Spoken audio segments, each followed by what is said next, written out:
Lokmanya Tilak's efforts toward establishing a strong and prosperous India. Lokmanya Tilak's enduring call of Swarajya is my birthright is a message that resonates in your work. You have also taken this a step further by advocating for Swarajya, highlighting the importance of good governance and development. Your tireless work for the welfare of the most vulnerable and marginalized sections of our society, ensuring Swarajya for all, is exemplary. During India's colonial period, Lokmanya Tilak championed Swadeshi, aiming to make India an economic power. Today, you have strongly emphasized Atmanirbharta, or self-reliance, a principle that is truly the need of the hour. This push towards self-reliance is reflected in the numerous reform measures your government has introduced.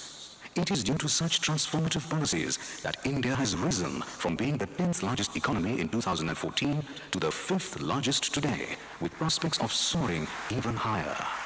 No society can thrive without a profound connection with its roots and culture.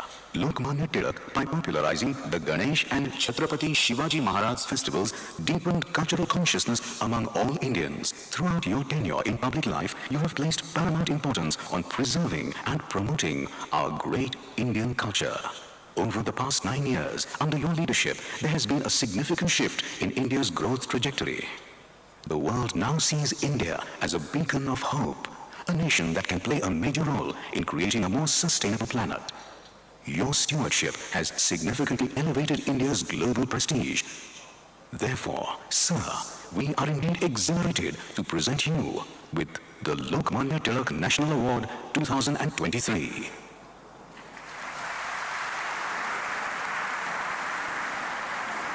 Thank you. अब मैं महाराष्ट्र राज्य के सम्माननीय मुख्यमंत्री श्री एकनाथ शिंदे जी से अनुरोध करता हूं, कृपया आप अपने विचार व्यक्त करें। मुख्यमंत्री एकनाथ जी शिंदे।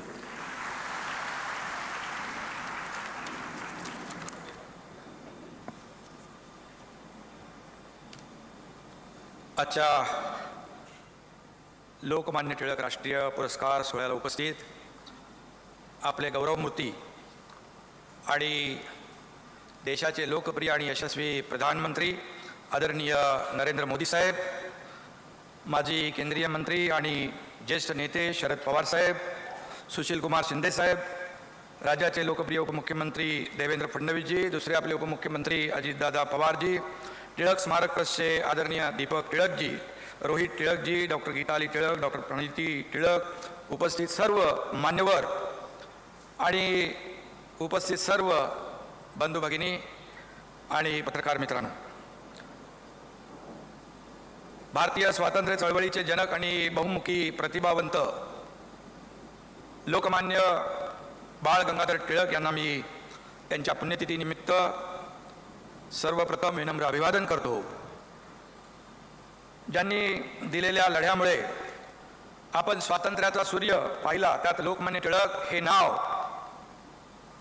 अग्रणी होतं, हे मला आपल्याला सांगण्याची आवश्यकता नाही. लोकमान्य टिळक हे प्रखर देशभक्त राष्ट्रभक्त होते.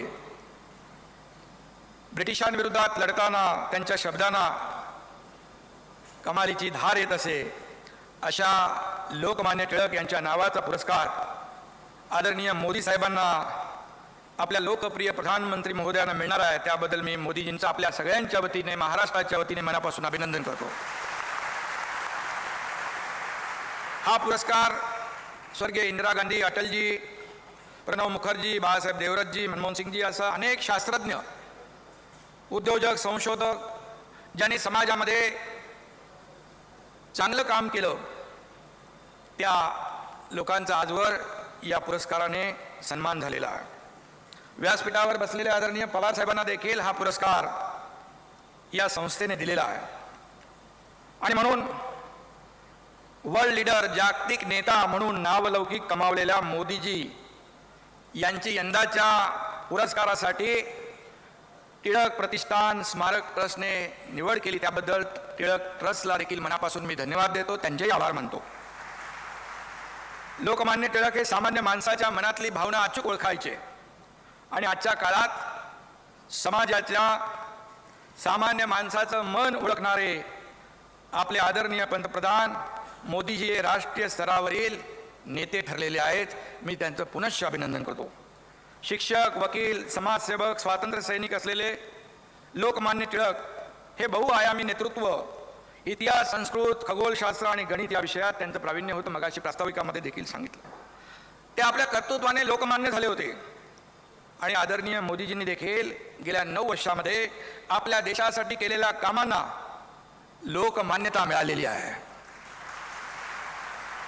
टिळकांनी स्वराज्यासाठी लढा दिला, पण स्वातंत्र्यानंतर स्वराज्याचे सुराज्यात रूपांतर करण्यामध्ये आपल्याला किती यश आलेलं आहे हे आपल्या सगळ्यांना माहिती आहे.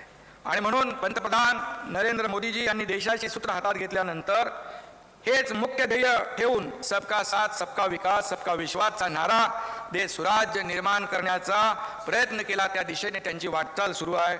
आणि म्हणूनच त्यांच्या कार्याची पोचपावती आज या राष्ट्रीय सन्मानाने होते असं म्हटलं तर वावगं ठरणार नाही. आज परदेशामध्ये देखील आपण जातो, तिकडे देखील पाहतो आदरणीय मोदीजींचं नाव सन्मानाने घेतलं जातं. फ्रांस और अरब देशों ने भी हमारे आदरणीय प्रधानमंत्री जी को सर्वोच्च सम्मान दिया है. ये हमारे लिए बहुत बड़ी गौरव की बात है.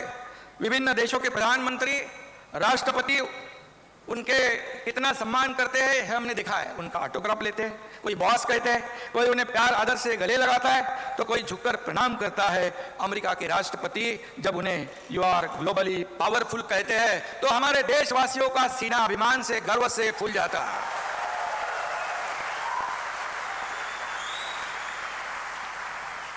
जब बड़े बड़े देशों की अर्थव्यवस्था चरमरा जाती है तब हमारे देश की अर्थव्यवस्था बनाए रखने का काम नहीं, बल्कि उसे 10वें नंबर से 5वें नंबर पर लाने का काम आदरणीय मोदी जी ने किया. यह भी हमारे लिए बहुत बड़ी गौरव की बात है. 150 वर्ष ब्रिटिशांनी आपल्यावर राज्य केलं. त्यांना देशातून हद्दपार करण्यासाठी लोकमान्यांनी लढा उभा केला. त्याच ब्रिटिशांच्या अर्थव्यवस्थेला देखील भारताने आदरणीय मोदी साहेबांच्या नेतृत्वाखाली मागे टाकलंय. हा देखील आपल्यासाठी सर्वोच्च अभिमान आहे. आणि म्हणून आदरणीय प्रधानमंत्रीजींचं कर्तृत्व आहे. आणि म्हणूनच त्यांना हा पुरस्कार या ठिकाणी मिळाला आहे. खरं म्हणजे या पुरस्काराचे साक्षीदार, या ऐतिहासिक सोहळ्याचे साक्षीदार होण्याची संधी आमच्यासारख्या कार्यकर्त्यांना मिळाली हे आमचं भाग्य समजतो. आणि म्हणून लोकमान्यांनी विदेशी वस्तूंवर बहिष्कार घालण्याचं आवाहन करत स्वदेशीचा नारा दिला. आज माननीय प्रधानमंत्री मोदीजी आपल्याला आत्मनिर्भर भारत करा म्हणून असा मंत्र मोदीजींनी दिला. लोकमान्य टिळक यांच्या एका सभेत बोलताना लोकमान्य म्हणाले होते, योग्य रस्ता येण्याची वाट पाहत आपण दिवस घालवतो. आपल्याला याचा विसर पडतो की रस्ते हे वाट बघण्यासाठी नसतात तर चालण्यासाठी असतात. आणि मोदीजींनी लोकमान्य टिळकांचा हाच उपदेश आत्मसात केलाय आणि त्याचा अंमल करण्याचा, त्याची अंमलबजावणी करण्याचं काम ते या ठिकाणी करतात. त्यांनी एकदा ठरवलं की ते त्या मार्गाने जातात. मग काश्मीरमधला 370 कलम असू द्या, राम मंदिराचा विषय असू द्या, वाराणसीचा कायापालट असू द्या,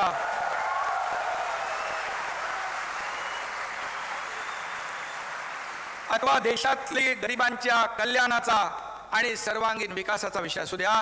कारण आपण पाहतोय गेल्या 9 वर्षामध्ये या देशामध्ये आदरणीय मोदीजींच्या नेतृत्वाखाली शेतकरी असतील, कष्टकरी असतील, कामगार असतील, महिला भगिनी असतील, विद्यार्थी असतील, युवा असतील, सगळे लोक या सर्व क्षेत्रामध्ये त्यांना पुढे आणण्याचं, त्यांच्या जीवनामध्ये बदल घडवण्याचं काम आपल्या आदरणीय प्रधानमंत्री महोदयांनी केलेलं आहे. हे वारंवार आपण पाहतोय, अनुभवतोय आणि यापुढे देखील आपण अनुभवत राहणार आहोत. त्याचा अनुभव घेत राहणार आहोत. हे देखील आपल्यासाठी फार महत्त्वाचं आहे. आणि म्हणून लोकमान्य टिळकांना अपेक्षित असलेल्या देशाला, समाजाला आणि सामान्य नागरिकाला सामर्थ्यवान बनवण्याचं जे ध्येय लोकमान्य टिळकांनी त्यावेळेस स्वप्न पाहिलं, आज तीच वाटचाल आपण आज देशाची पाहतोय. आणि म्हणून विरोधक असतील, टीका, आज काही राजकारणाचा विषय नाही. आज खूप ऐतिहासिक सोहळा आहे, परंतु कशाची पर्वा न करता या ठिकाणी अंतिम ध्येय म्हणजे सर्वसामान्य माणसाचा जीवनामध्ये आमूलाग्र बदल, हे अंतिम ध्येय ठेवूनच मोदीजी वाटचाल करतायत. हे आपल्यासाठी खूप महत्त्वाचं आहे. आणि त्यामुळेच आज जगभरातले लोक त्यांच्याकडे एक महत्त्वाचा नेता म्हणून पाहत आहेत. हे आपल्या भारत देशासाठी देखील, आपल्या भारतवासियांसाठी अभिमानाची बाब आहे. आणि म्हणून लोकमान्यांसारखा नेते हे राष्ट्राचे प्राण आणि त्यांच्या कल्पनेतला बलवान देश घडवणे हीच खरी श्रद्धांजली त्यांना ठरेल असं मी या ठिकाणी सांगू इच्छितो. आणि म्हणून रात्रंदिवस देशाच्या विकासाचा, प्रगतीचा ध्यास घेतलेले आदरणीय प्रधानमंत्री मोदीजी ते आज बुलंद भारताचे स्वप्न प्रत्यक्षात आणण्याचा प्रयत्न करत आहेत आणि म्हणूनच या पुरस्काराने त्यांना आता लोकमान्यांच्या आशीर्वादाचं बळ प्राप्त होणार आहे, ताकद प्राप्त होणार आहे, आशीर्वाद प्राप्त होणार आहेत आणि ऊर्जा प्राप्त होणार आहे.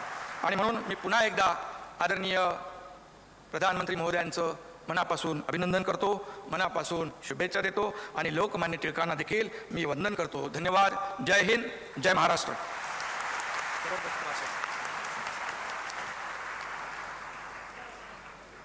लोकमान्य टिळक स्मारक ट्रस्टचे शुभचिंतक आदरणीय शरद पवार साहेब. देशाचे प्रधानमंत्री नरेंद्र मोदीजी, महाराष्ट्राचे राज्यपाल श्री वैस, राज्याचे मुख्यमंत्री एकनाथ शिंदे, उपमंत्री देवेंद्र फडणवीस आणि अजित पवार, तिलक स्वराज्य संघ एवं लोकमान्य तिलक स्मारक ट्रस्टचे अध्यक्ष डॉक्टर दीपक तिलक, ट्रस्टचे उपाध्यक्ष डॉक्टर रोहित तिलक, या ठिकाणी उपस्थित असलेले सगळे मान्यवर आणि बंधू-भगिनींनो, आजचा दिवस हा लोकमान्यांचा 130 पुण्यतिथीचा आहे आणि त्याचा सोहळा या ऐतिहासिक पुणे शहरामध्ये होतो आहे. मैं प्रधानमंत्री जी को कहना चाहता हूँ कि देश में पुणे शहर का एक अलग महत्व है. छत्रपति शिवाजी महाराज और इनका इतिहास पूरी दुनिया जानती है. शिवाजी महाराज का जन्म इसी जिले में शिवनेरी के किले में हुआ और इसी पुणे शहर के लाल महल में उनका बचपन उन्होंने गुजारा. यहाँ उन्होंने हिंदवी स्वराज्य के निर्माण किए. या देशामध्ये अनेक राजे राजवाडे होऊन गेले. त्यांचं राज्य, त्यांचं संस्थान त्यांच्या नावाने ओळखलं जायचं. मग कुठं देवीजींचं यादवांचं संस्थान असेल, कुठं मोगलांचं दिल्लीचं संस्थान असेल, अनेकांचे संस्थानं या देशात होऊन गेली. पण शिवछत्रपतींचं काम एका वेगळ्या दिशेला झालं. त्यांनी राज्य उभं केलं, पण ते भोसल्यांचं राज्य नव्हतं. ते हिंदवी स्वराज्य होतं, ते रयतेचं राज्य होतं आणि ते रयतेचं राज्य प्रस्थापित करण्याच्या संबंधीचं काम या पुणे शहरामध्ये झालं. हा पुण्याचा एक गौरवशाली इतिहासाचा भाग आहे. अलीकडच्या काळामध्ये या देशानं आणि या देशाच्या जवानांना देशाचं रक्षण करण्याच्यासाठी एक प्रकारचा सर्जिकल स्ट्राईक केलेला होता. सर्जिकल स्ट्राईकची चर्चा आत्ता होते, पण लाल महालामध्ये 40 सेकांनी ताबा घेण्याचा प्रयत्न केल्याच्या नंतर या देशाचा पहिला सर्जिकल स्ट्राईक हा शिवछत्रपतीच्या काळामध्ये झाला. ही गोष्ट आपण कधी विसरू शकत नाही आहे. अनेक गोष्टी या ठिकाणी सांगता येतील. आपण लोकमान्यांचं स्मरण करण्याच्यासाठी आलो. 1865 लोकमान्यांचे वडील गंगाधर यांनी रत्नागिरी सोडली आणि पुण्यामध्ये त्यांचं आगमन झालं. पुण्यामध्ये आगमन झाल्याच्या नंतर ते नुसतं आगमन नव्हतं, ती एक प्रकारची चिंगारी होती. संपूर्ण स्वराज्य स्थापन करण्याच्या संबंधीची ती मशाल बनलेली होती. आणि त्या कालखंडामध्ये लोकमान्यांचा सुरुवातीचा काळ या पुणे शहरामध्ये गेला. त्यांचं एकंदर लक्ष सगळ्या परिस्थितीवर होतं आणि ते असताना ब्रिटिशांच्या गुलामगिरीतून बाहेर पडायचं असेल तर सामान्य माणसाला जागृत केलं पाहिजे आणि त्यासाठी एक जबरदस्त अशा प्रकारचं शस्त्र याची निर्मिती करण्याची आवश्यकता आहे. आणि ते शस्त्र म्हणजे पत्रकारिता. तिलक जी ने 25 साल की उम्र में मराठी भाषा में केसरी अखबार और अंग्रेजी में मराठा साप्ताहिक शुरू किया और इन पत्रों के माध्यम से इंग्रेजों के खिलाफ उन्होंने कड़ा प्रहार किया. केसरी का मतलब सिंह या शेर है. केसरी और मराठा द्वारा टिळकाजींनी एकंदर या देशाच्या परकीय लोकांच्या प्रचंड प्रहार केले आणि एक प्रकारची लोकजागृती करण्याच्या संबंधीचं काम त्यांच्या त्या काळामध्ये त्यांनी केलं होतं. ते नेहमी म्हणत असत, पत्रकारिता याचा कुणाचा दबाव असता कामा नये. त्या दबावातून पत्रकारिता मुक्त झाली पाहिजे आणि ती भूमिका त्यांनी सातत्यानं पाळली केली. 1885 साली भारतीय राष्ट्रीय काँग्रेसचा जन्म झाला, गठन झाला. याच पुणे शहरामध्ये झाला. त्या काळामध्ये पहिलं अधिवेशन या पुणे शहरात होणार होतं, परंतु फ्लेक्सची साथ या ठिकाणी आली आणि त्यामुळं हे अधिवेशन मुंबईच्या गावात या टाईपवर दिलं गेलं, ज्याला ऑगस्ट क्रांती मैदान म्हणून आज त्या ठिकाणी ओळखलं जातं. त्या काळामध्ये एकंदर 2 प्रकारचे नेते त्या संघटनेमध्ये होते, ज्याला नवाब म्हणून ओळखलं जायचं आणि जहाल म्हणून ओळखलं जायचं. आणि या जहालांचं प्रतिनिधित्व हे लोकमान्यांनी केलेलं होतं. लोकमान्यांनी स्वराज्य माझा जन्मसिद्ध अधिकार आहे आणि तो मी घेतल्याचं स्वस्त बसणार नाही, ही भूमिका जनमानसाच्या समोर मांडली. स्वदेशी, बहिष्कार, राष्ट्रीय शिक्षण ही त्रिसूत्री आणि त्याच्या माध्यमातून संपूर्ण स्वराज्याचं आंदोलन हे त्यांच्या काळामध्ये मांडलेलं होतं. ज्याचा उल्लेख आधीच्या वक्त्यांनी केला. गणेश उत्सव असेल, शिवजयंती असेल, या सगळ्यामध्ये लोकमान्यांचं योगदान हे फार मोठं होतं आणि त्या माध्यमातून एक नवीन इतिहास तयार करण्याचं काम त्यांनी केलं. त्या कालखंडामध्ये 2 युगं होती, एक टिळक युग आणि दुसरं महात्मा गांधीचं गांधी युग.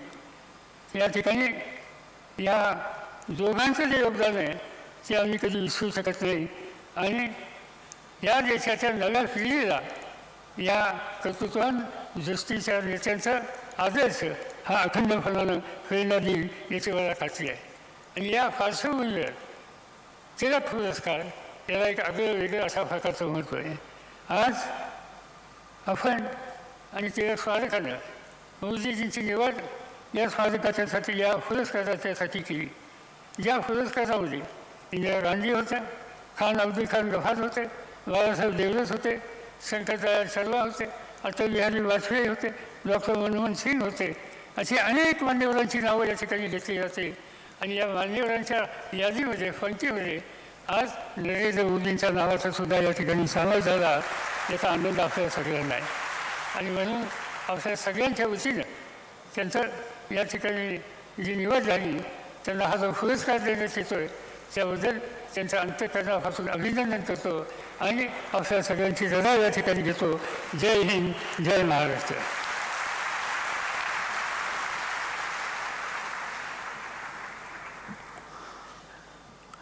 आता तो मंगल क्षण आलेला है. मैं डॉक्टर दीपक तिलक जी से निवेदन करता हूं कि 41वां लोकमान्य तिलक राष्ट्रीय पुरस्कार भारत के सम्माननीय प्रधानमंत्री श्री नरेंद्र मोदी जी को प्रदान करें.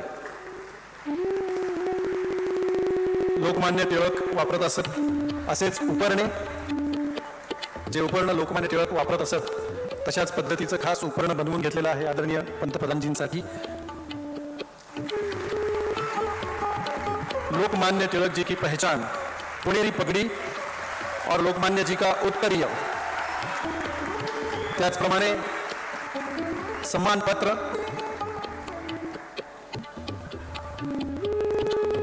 आणि एक विशिष्ट अशी बनवलेली ट्रॉफी, ज्या ट्रॉफीमध्ये विशिष्ट ट्रॉफी, ज्या ट्रॉफीमध्ये आपण पाहू शकता श्रीमद भगवद्गीता, त्याचप्रमाणे लोकमान्यांची पगडी, केसरीचा पहिला अंक आणि लोकमान्यांची प्रतिमा.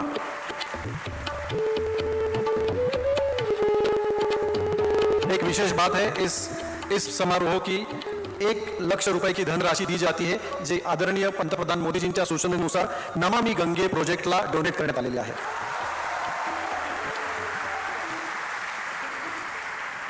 लोकमान्य तिलक राष्ट्रीय पुरस्कार से सम्मानित हुए आदरणीय प्रधानमंत्री श्री नरेंद्र मोदी जी, जिनके कार्य एवं विचार हमारी प्रेरणा है.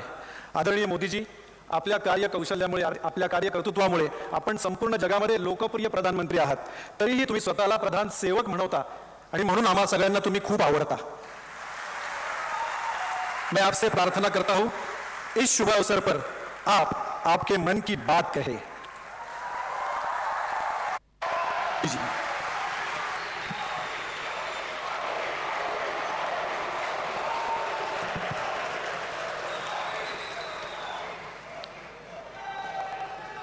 लोकमान्य टिळकांची आज 103वी पुण्यतिथी आहे. देशाला अनेक महानायक देण्याच्या महाराष्ट्राच्या भूमीला मी कोटी कोटी वंदन करते. कार्यक्रम में उपस्थित आदरणीय श्री शरद पवार जी, राज्यपाल श्रीमान रमेश बैस जी, महाराष्ट्र के मुख्यमंत्री श्रीमान एकनाथ शिंदे जी, उप मुख्यमंत्री श्रीमान देवेंद्र फडणवीस जी, उप मुख्यमंत्री श्रीमान अजीत पवार जी, ट्रस्ट के अध्यक्ष श्रीमान दीपक तिलक जी, पूर्व मुख्यमंत्री मेरे मित्र श्रीमान सुशील कुमार शिंदे जी, तिलक परिवार के सभी सम्मानित सदस्यगण एवं उपस्थित भाई और बहनों, आज का ये दिन मेरे लिए बहुत अहम है. मैं यहां आकर जितना उत्साहित हूं उतना ही भावुक भी हूं.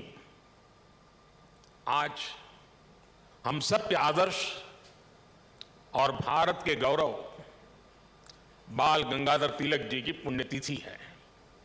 साथ ही आज अन्ना भाऊ साठे जी की जन्म जयंती भी है. लोकमान्य तिलक जी तो हमारे स्वतंत्रता इतिहास के माथे के तिलक है. साथ ही अन्ना भाऊ ने भी समाज सुधार के लिए जो योगदान दिया वह अप्रतिम है और साधारण है.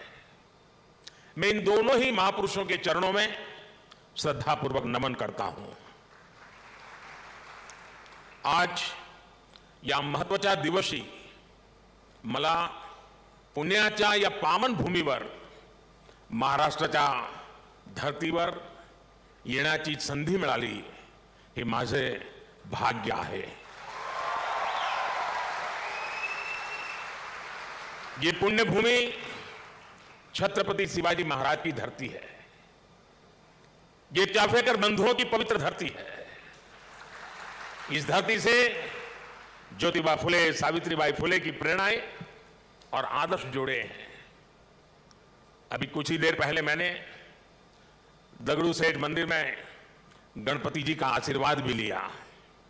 ये भी पुणे जिले के इतिहास का बड़ा दिलचस्प पहलू है. दगड़ू सेठ पहले व्यक्ति थे जो तिलक जी के आह्वान पर गणेश प्रतिमा की सार्वजनिक स्थापना में शामिल हुए थे. मैं इस धरती को प्रणाम करते हुए इन सभी महान विभूतियों को श्रद्धापूर्वक नमन करता हूं.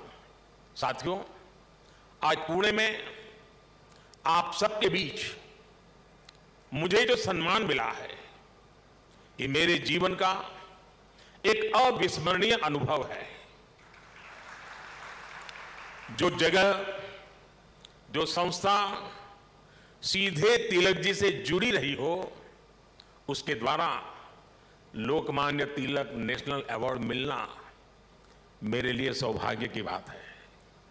मैं इस सम्मान के लिए हिंद स्वराज संघ का और आप सभी का पूरी विनम्रता के साथ हृदय से आभार व्यक्त करता हूं.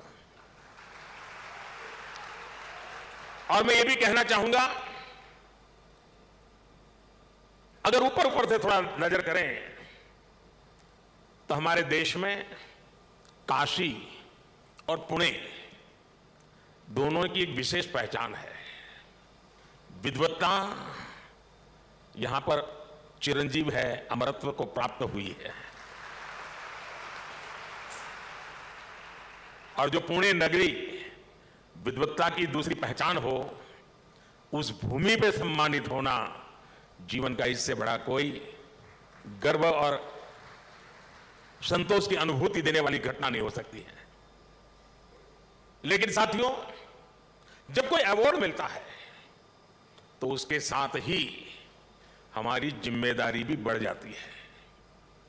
आज जब उस अवार्ड से तिलक जी का नाम जुड़ा हुआ हो तो दायित्व बोध और भी कई गुना बढ़ जाता है. मैं लोकमान्य तिलक नेशनल अवार्ड को 140 करोड़ देशवासियों के चरणों में समर्पित करता हूं। मैं देशवासियों को विश्वास भी दिलाता हूं कि उनकी सेवा में, उनकी आशाओं अपेक्षाओं की पूर्ति में कोई कोर कसर बाकी नहीं छोड़ूंगा। जिनके नाम में गंगाधर हो, उनके नाम पर मिले इस अवार्ड के साथ जो धनराशि मुझे दी गई है वो भी गंगा जी को समर्पित कर रहा हूं। मैंने पुरस्कार राशि नमामि गंगे परियोजना के लिए दान देने का निर्णय लिया है। साथियों, भारत की आजादी में लोकमान्य तिलक की भूमिका को, उनके योगदान को कुछ घटनाओं और शब्दों में नहीं समेटा जा सकता है। तिलक जी के समय और उनके बाद की स्वतंत्रता संग्राम से जुड़ी जो भी घटनाएं और आंदोलन हुए, उस दौर में जो भी क्रांतिकारी और नेता हुए, तिलक जी की छाप सब पर थी, हर जगह थी। इसलिए खुद अंग्रेजों को भी तिलक जी को the father of the Indian unrest कहना पड़ा था। तिलक जी ने भारत के स्वतंत्रता आंदोलन की पूरी दिशा ही बदल दी थी। जब अंग्रेज कहते थे कि भारतवासी देश चलाने के लायक नहीं है, तब लोकमान्य तिलक ने कहा कि स्वराज्य हमारा जन्मसिद्ध अधिकार है।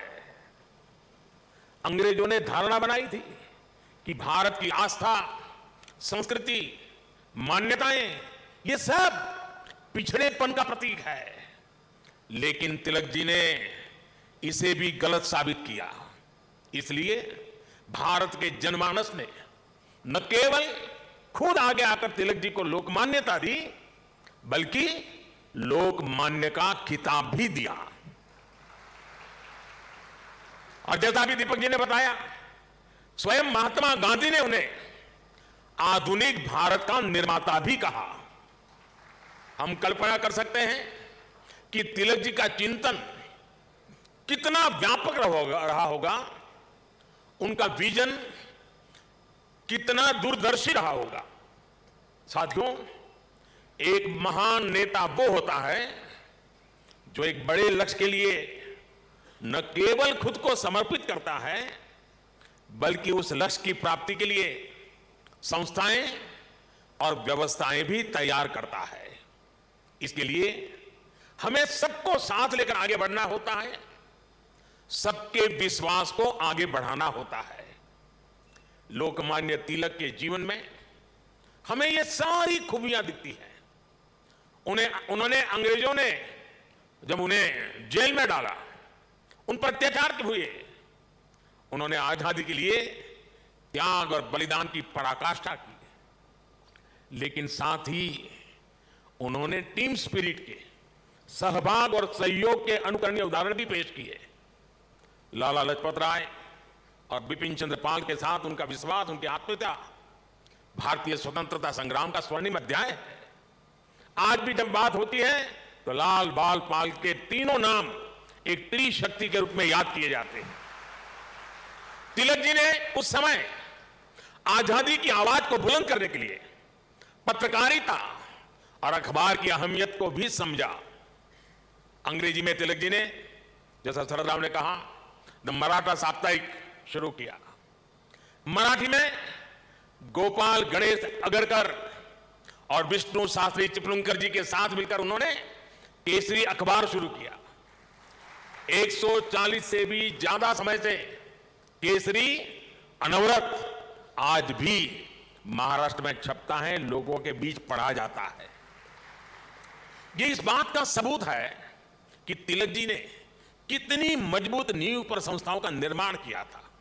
साथियों, संस्थाओं की तरह लोकमान्य तिलक ने परंपराओं को भी पोषित किया। उन्होंने समाज को जोड़ने के लिए सार्वजनिक गणपति महोत्सव की नींव डाली। उन्होंने छत्रपति शिवाजी महाराज के साहस और आदर्शों की ऊर्जा से समाज को भरने के लिए शिव जयंती का आयोजन शुरू किया। यह आयोजन भारत को सांस्कृतिक सूत्र में पिरोने के अभियान भी थे और इनमें पूर्ण स्वराज की संपूर्ण संकल्पना भी थी। यही भारत की समाज व्यवस्था की खासियत रही है।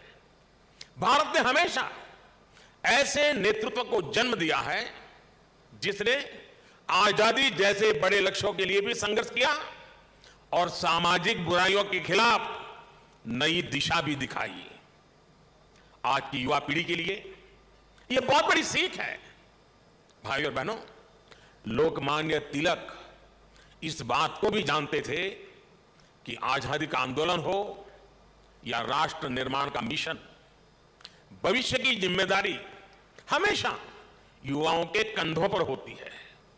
वो भारत के भविष्य के लिए शिक्षित और सक्षम युवाओं का निर्माण चाहते थे। लोकमान्य में युवाओं की प्रतिभा पहचानने की जो दिव्य दृष्टि थी, इसका एक उदाहरण हमें वीर सावरकर से जुड़े घटनाक्रम में मिलता है। उस समय सावरकर जी युवा थे। तिलक जी ने उनकी क्षमता को पहचाना।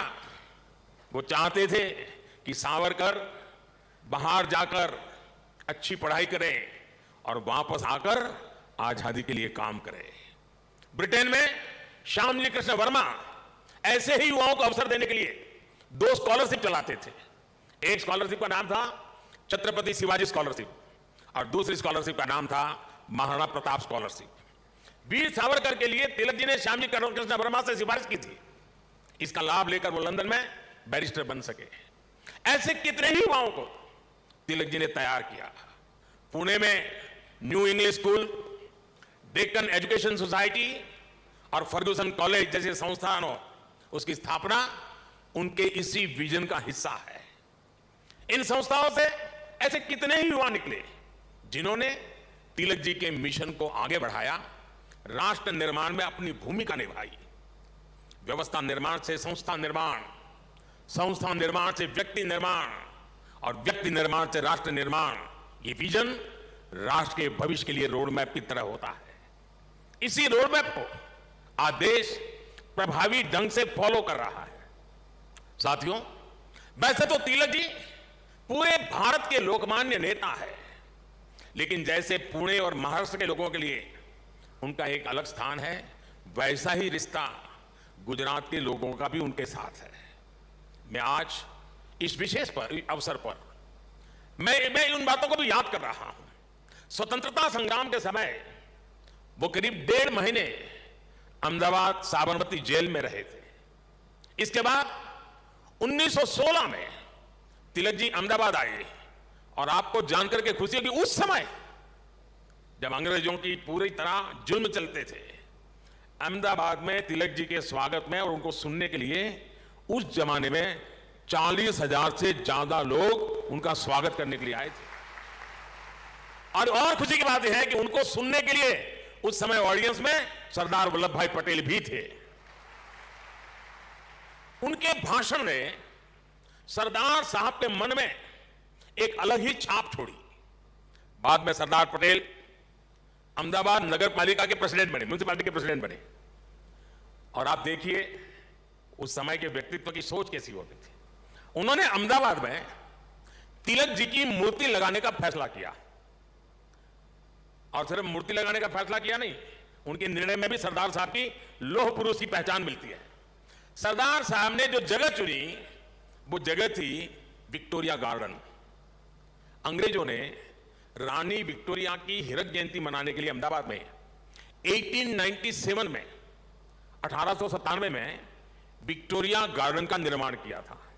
यानी ब्रिटिश महारानी के नाम पर बने पार्क में उनकी छाती पर सरदार पटेल ने इतने बड़े क्रांतिकारी लोकमान्य तिलक की मूर्ति लगाने का फैसला कर लिया। और उस समय सरदार साहब पर इसके खिलाफ कितना ही दबाव पड़ा, उन्हें रोकने की कोशिश हुई, लेकिन सरदार तो सरदार थे।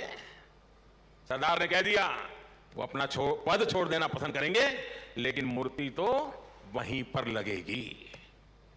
और वो मूर्ति बनी और 1929 में उसका लोकार्पण महात्मा गांधी ने किया। अहमदाबाद में रहते हुए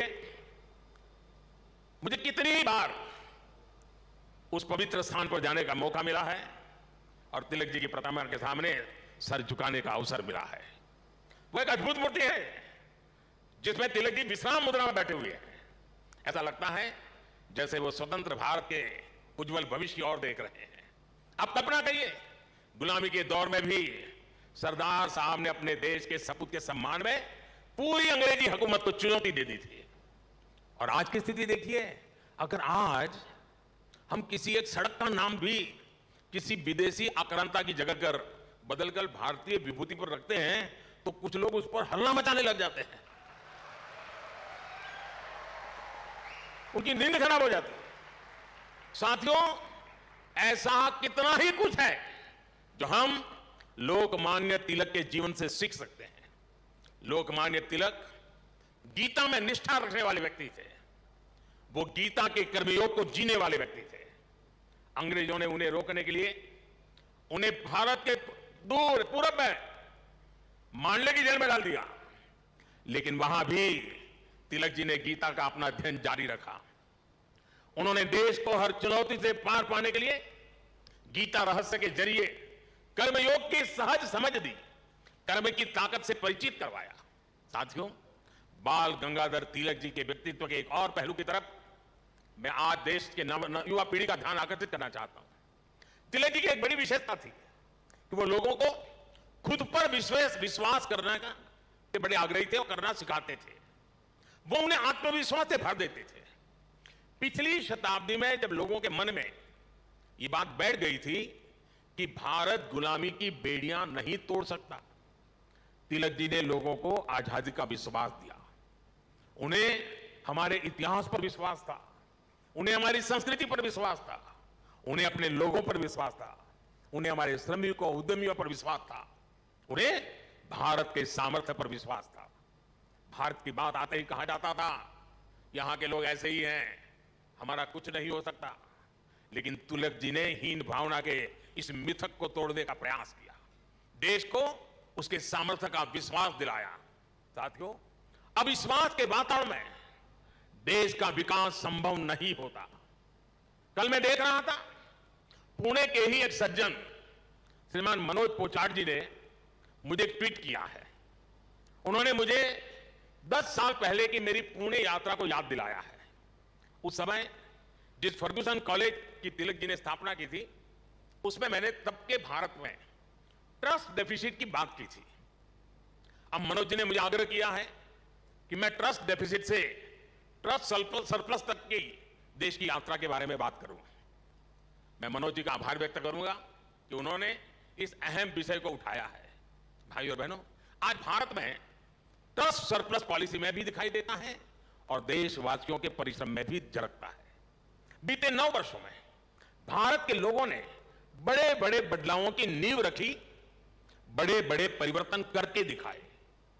आखिर कैसे भारत दुनिया की 5वीं सबसे बड़ी अर्थव्यवस्था बन गया? ये भारत के लोग ही हैं जिन्होंने ये करके दिखाया।